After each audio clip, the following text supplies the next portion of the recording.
कहते हैं कुछ गांव ऐसे होते हैं जो नक्शों में तो मिल जाते हैं, लेकिन वहां से लौट कर आने वाले लोग पूरी तरह इंसान नहीं रहते। ये कहानी है बैरागढ़ नाम के एक ऐसे ही पुराने गांव की, जहां शाम ढलते ही हवाएं नाम लेकर पुकारती हैं और रात के बाद कभी सुबह पूरी नहीं होती। ये कोई सुनी सुनाई कहानी नहीं, ये किस्सा मुझे मेरे दादाजी ने बताया था और जाते जाते उन्होंने बस इतना कहा था, अगर कभी बैरागढ़ जाना तो पीछे मुड़कर मत देखना। साल था 2008। मैं और मेरा दोस्त अमित एक डॉक्यूमेंट्री प्रोजेक्ट पर काम कर रहे थे। भारत के भूले बिसरे गांव। इंटरनेट पर खोजते खोजते हमें एक नाम मिला, बैरागढ़। अजीब बात यह थी कि गांव का कोई फेसबुक रिकॉर्ड नहीं, कोई हाल की फोटो नहीं और सरकारी वेबसाइट पर लिखा था जनसंख्या 0। लेकिन सैटेलाइट इमेज में हमें घर, मंदिर और खेत साफ दिखाई दे रहे थे। हम बस से आखिरी कस्बे सुराजपुर पहुंचे। वहां चाय की दुकान पर बैठे एक बूढ़े ने हमारा कैमरा देखते ही पूछा, बैरागढ़? हम चौंक गए। हमने हाँ कहा। उस बूढ़े की चाय गिर गई और उसने कांपती आवाज में कहा, सूरज ढलने से पहले लौट आना बेटा, वो गांव रात को जागता है। हम हंस दिए। हमें लगा ये सब लोक कथाएं हैं।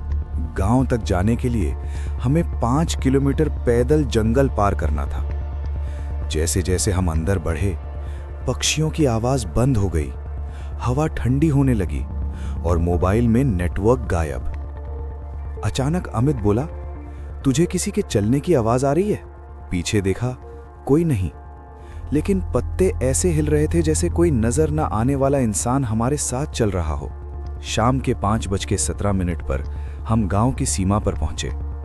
एक टूटा हुआ बोर्ड था, बैरागढ़ में आपका स्वागत है। लिखावट खून जैसी लाल थी। पूरा गांव खामोश। दरवाजे खुले, लेकिन कोई इंसान नहीं। और सबसे डरावनी बात, हर घर के बाहर दीपक जला हुआ था। गांव के बीचों बीच एक पुराना शिव मंदिर था। हम कैमरा ऑन करके अंदर गए। अचानक टन टन टन घंटी अपने आप बजने लगी और तभी हमने देखा, मंदिर की दीवार पर किसी ने अभी अभी लिखा था, तुम आ गए। अमित की आवाज कांप रही थी, ये मजाक नहीं है, यहां कोई है। तभी मंदिर के पीछे से एक औरत की धीमी आवाज आई, अब लौटना मना है। औरत की वो आवाज हमारे कानों से टकराकर सीधे रूह में उतर गई।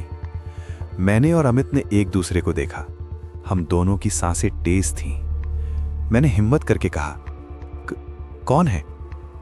मंदिर के पीछे से एक बूढ़ी औरत निकली। सफेद साड़ी, झुकी हुई कमर, आंखें पूरी तरह काली। उसने हमें ऊपर से नीचे तक देखा और बस इतना बोली, इतने सालों बाद फिर से 2 जिंदा लोग। उस औरत का नाम था दाइमा, यानी दयावती। उसने बताया वो इस गांव की आखिरी जिंदा इंसान है। हमने पूछा, बाकी सब कहाँ हैं? वो हंस पड़ी, ऐसी हंसी जिसमें खुशी नहीं, पागलपन था। सब यही हैं बेटा, बस दिखाई नहीं देते। हम मंदिर के अंदर बैठे। दाइमा ने दिया जलाया और कहानी शुरू हुई। आज से 25 साल पहले बैरागढ़ एक खुशहाल गांव था। खेती, बच्चे, मेले। लेकिन एक चीज थी, गांव के बाहर का पीपल का पेड़। वहां जाना सख्त मना था। क्यों? क्योंकि वहां एक औरत को जिंदा जलाया गया था। उस औरत का नाम था चंपा। सुंदर, विधवा और अकेली। गांव वालों ने उस पर आरोप लगाया, फसल खराब हो रही है, बच्चे बीमार हैं, मवेशी मर रहे हैं और पंचायत ने फैसला सुनाया, ये औरत मनहूस है। उसे पीपल के पेड़ से बांधकर जिंदा जला दिया गया। मरते वक्त चंपा चिल्लाई, इस गांव में सूरज पूरा कभी नहीं उगेगा और तुम सब मेरे साथ जियोगे, मेरे साथ मरोगे। उस रात हवा लाल हो गई। मंदिर की घंटी खुद बजी और पहला आदमी मरा, सरपंच। सुबह उसकी लाश मिली, आंखें खुली, मुंह में मिट्टी और उसके सीने पर खून से लिखा था, शुरुआत।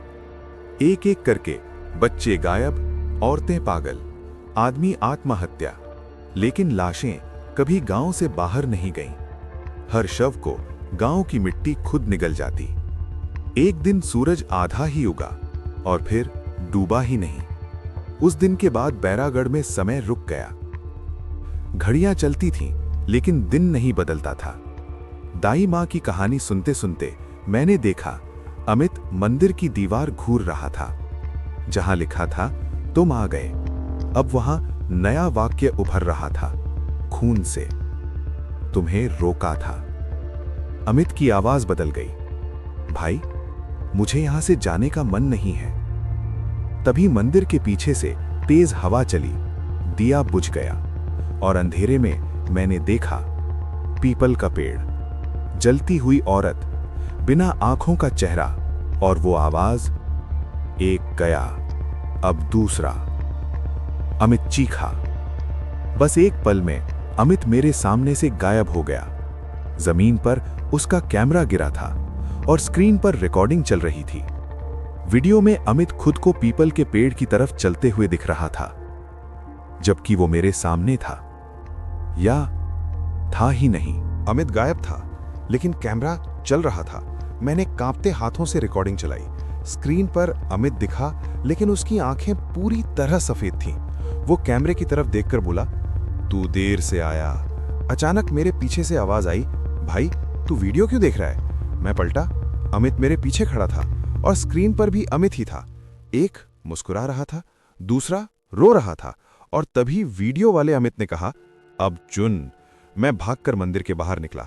दाई मां पीपल के पेड़ के नीचे खड़ी थी, लेकिन अब वो बूढ़ी नहीं थी। उसकी कमर सीधी, बाल खुले और चेहरा चंपा। उसने मेरी तरफ देखकर कहा, मैंने कभी झूठ नहीं बोला था, मैंने बस पूरा सच नहीं बताया। चंपा ने बताया, बैरागढ़ का श्राप 3 नियमों पर चलता है। पहला, जो गांव में रात बिताएगा वो आधा मरेगा। दूसरा, जो पीछे मुड़ेगा वो पूरा मरेगा। तीसरा, जो सच देख लेगा वो कभी बाहर नहीं जाएगा। और मैं तीनों कर चुका था। पीपल के पेड़ के नीचे अमित बंधा हुआ था। उसकी आंखों से खून बह रहा था। चंपा बोली, हर 10 साल में 2 जिंदा लोग चाहिए, एक आत्मा के लिए, एक शरीर के लिए। अमित चिल्लाया, भाग जा, पीछे मत देखना। अचानक पूरा गांव हिलने लगा। घरों से लोग निकलने लगे, मरे हुए लोग, जले हुए चेहरे, टूटी हड्डियां, खून से भरे मुंह। सब एक साथ बोले, रुक जा। मंदिर की घंटी तेज बजने लगी और मैंने देखा घड़ी उल्टी चल रही थी। दाई मां की आवाज आई, बैरागढ़ में समय आगे नहीं बढ़ता, यहां आत्माएं दिन बनाती हैं। चंपा ने अग्नि जलाई। अमित की चीख आसमान चीर गई, लेकिन अमित जला नहीं। वो मुस्कुराने लगा और उसकी आवाज बदल गई, अब मेरी बारी है। उसकी आंखें चंपा जैसी हो गईं। अमित अब इंसान नहीं था, वो बैरागढ़ का नया पहरेदार बन चुका था। चंपा मेरी तरफ मुड़ी, एक को जाना होगा, एक को रुकना होगा। मुझे रास्ता दिखा, जंगल की तरफ। चंपा चिल्लाई, पीछे मुड़कर मत देखना।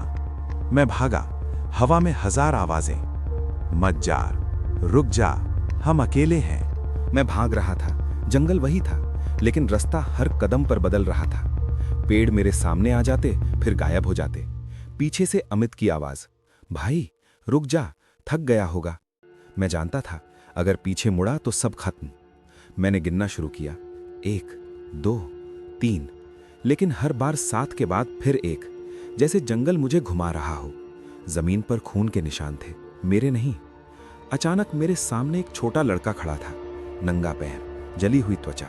वो बोला, भैया घर छोड़कर मत जाओ। मैं रो पड़ा, लेकिन दिमाग में बस एक बात, पीछे नहीं देखना। जमीन अचानक खुल गई, मैं फिसला और गिर पड़ा।